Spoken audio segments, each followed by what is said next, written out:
في علامات كتيرة جدا ممكن تخلي بالك منها أثناء الطفل ما هو مولود وأثناء عملية الرضاعة. تخلي بالك منها، ممكن تعرفي من خلالها إن الطفل بتاعك عنده مشكلة ممكن تسبب له خنف. في علامات كده بتظهر على الطفل، زي إن الطفل لما يجي يرضع ممكن أثناء الرضاعة أو معظم الوقت لما بيجي يرضع اللبن بيطلع من مناخيره، بيدخل من الفم بيطلع من مناخيره.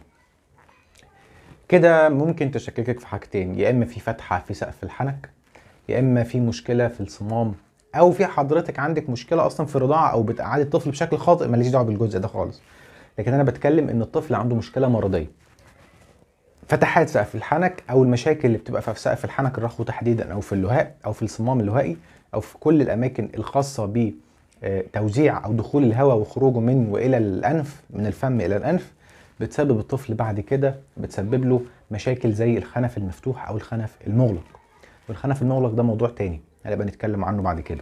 ولكن الخنف بيخلي الطفل بيحصل له بعد كده مستقبلا ان الاصوات بتاعته بتبقى فيها كتمات او فيها خمخمه، او الاصوات بتاعته بتطلع مشوهه، فبالتالي بيحصل له تنمر.